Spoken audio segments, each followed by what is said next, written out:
Welcome back to Journey On. It is not Pastor Carl and Jim. It is Fargo's Amy and Jim. How are you doing today? I'm good. It is the 20th of January, and for those keeping track, I'm certain we didn't get to 0 here in Bismarck. Right now it shows -8, and that's got to be the high. How about you guys in Fargo? I don't know that we even got up to -8. I think we stayed in negative double digits. It was negative 22 on my way home. Yeah, and that was just a little bit ago, so it's definitely still cold. Hope everybody's staying warm and safe and getting their vehicles running. You had a little adventure after your day job. You got to help somebody jumpstart their car. It'd be interesting. That'd be a good competition to have one year. How many cars have you started between October and May? I guess it could be legitimately true, but well, good. I'm glad you got your Good Samaritan deed done for the day, and we're here to talk about what's happening with Journey Fellowship. And so we're continuing with Together on Purpose with that series. And before we dive into what we're doing this week, I just want to say being together on purpose in Bismarck this Sunday was one of the best experiences I've had in, well, probably since last month about this time, because it was our potluck. and it was the theme. I don't know if you had heard about this. The theme was New Year, New Dish. So everybody brought something in that they'd never made before.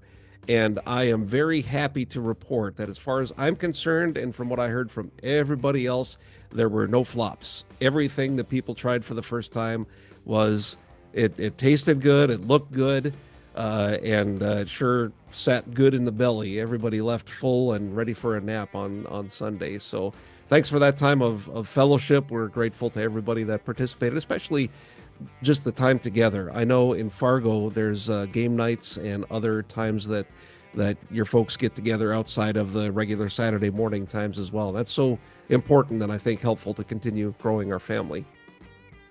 Absolutely. We have, a couple different small groups and stuff that meet. And so then you get that twice a week touch base with the family rather than just waiting until Saturday or Sunday, which I think is amazing most of the time. Yeah, especially this time of year to have, there's a men's group in Bismarck that we get the midweek check-in, and we can definitely feel it if we talk about it as a group. Man, if we don't get together, I miss seeing everybody. So yeah, I think you're right. That does really help. We have the theme that's going on, Together on Purpose, and we are one anothering one another. And this week, Carl is out of pocket, as they say, and so you are stepping into the pocket and giving the message this week. So do you want to enlighten us? Tell us what's happening this week. We're going to talk through Hebrews 3:13. So if you want something to read, that's a great verse to read. And that's that's just one verse, so that's quick. 3:13, you can get through that really quick, right? You can. I was going to say, add a little context. You can do the 2020 rule and read before and after that. But the challenge with it being only one verse would be read it in different translations, like New King James, NIV, NLT.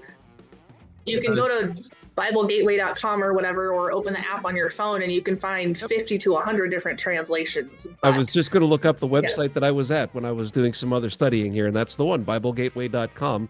And it is really cool. You can click and you can even do comparisons side by side on some places. And studying that language, what the difference is just in the English versions that we have is incredible. And then if you really want to dig in, you can also search what the original words were. So that's the Old Testament, right? So that would have, we're in Hebrews. Hebrews is New Testament. So New Testament, so that would have been Greek, right? I believe. Sure. Yeah. I'm not quite sure about that. Yeah. Whatever. So you can do some study if you want to do some more study, and if you really want to get into it and maybe have a discussion after the service on Sunday. I always love when that happens, when someone is able to say, that was a great message, and here's what I also know about that. And we can generate that as well. So we're talking about encouraging and exhorting one another. That's and I love encouraging. Man, we're so much better together, and I can't wait to hear more about that.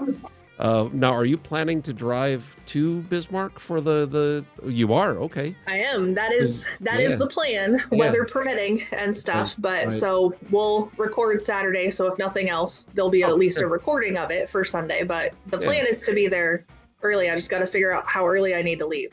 I'll do the math on Saturday and Yeah. figure it out. Well, I know Pastor Carl, when he comes out, he usually is here in time for the music practice by 8:30. I don't think unless you can be, you're sure welcome to get here as soon as that. But I don't know if you really want to be up that early. So coffee is important, Yeah, I believe. I'm not musically inclined at all, so I probably won't be there for that. You But can just skip right past it. Well, hopefully you're able to make it. The Fargo folks will be blessed to see you Saturday at 10 o'clock. And we'll either have the recording here or we'll get to see you here on Sunday morning as well. And then we had talked a little bit before we started recording here that there is there it is. There's a kitty cat. Yep. We also talked about that. I love it when pets make an appearance. We should start a whole segment within the podcast here of introduce your pets. But what was the cat's name of the tail we just saw? That was Sadie. Sadie. All right. Yep. Sadie's a good cat. Yeah. Okay. A little bit of hesitation. All right.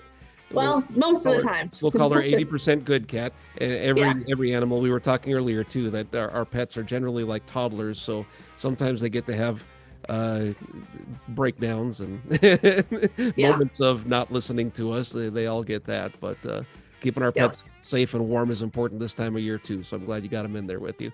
But we talked a little about the event that's happening in Fargo right now. Also, you have a cereal drive going on. Yep, that's our serve project right now. It's for Seeds of Hope, the food pantry in Dilworth, Minnesota.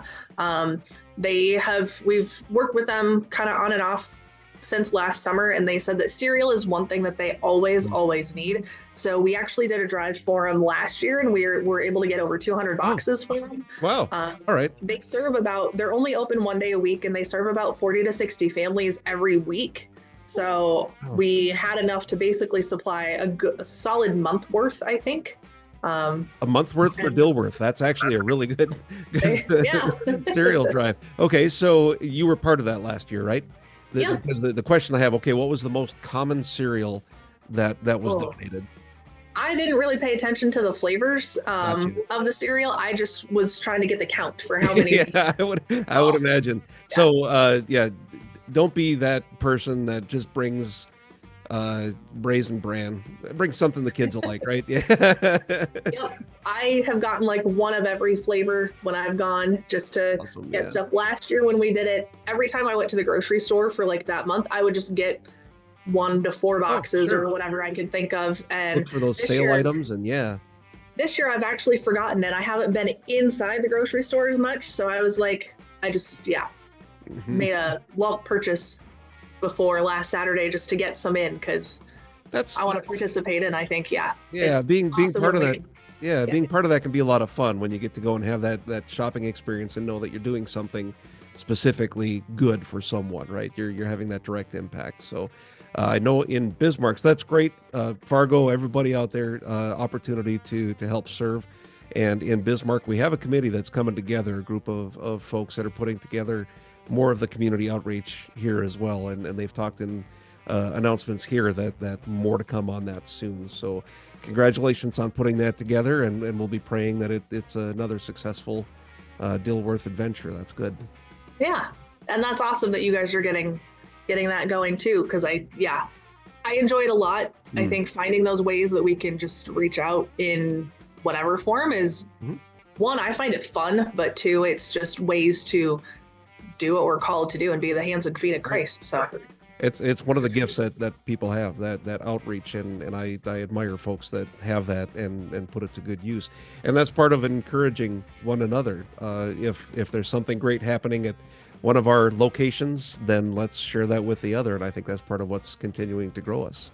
As far as the final quick thought, just reiterating what Pastor Carl's been talking about, that we're in, I believe he said it's a 30-day challenge. You know what? I'm going to go off script while he's away and say, maybe we just make it the rest of our life challenge to wake up each day and to give our life over to God, to give the day to God that day before our feet touch the ground, before we start scrolling through news and emails and all the things on our phone. And I put that asterisk in there because the way that I go about that personally is the first thing that I do is I use the Bible app, and I have a daily prayer that I go through there. It helps get things started. I don't know if others are that way, but I love praying, and I love talking to God throughout the day. And I also like the ritual almost and the structure of having a prayer to follow. And the Bible app has a good way to do that. My reminder is set at 4:45 a.m. So it's usually there before I get up most days. And it's a good way to remind me that I need to give that day over to God. And that's what we're focused on now. And that's kind of how we've been wrapping up recently. So is there anything else that you'd thought of that you wanted to talk about? Anything about this weekend that's coming up, or did we cover everything so far? I think we covered everything. I mean, we'll be talking about digging into encouragement, but exhort, I threw that word out there just because some of the translations use that in encourage. Mm-hmm. And so if you don't know what the word means, either Google it this week or come this weekend, I guess. Yeah. Why not both? There you go. Perfect. Well, thank you very much for your time, Amy. Thanks everybody that watches along with us. Please share the link out to others, and we'll see everybody hopefully this weekend or sometime very soon. Take care and God bless.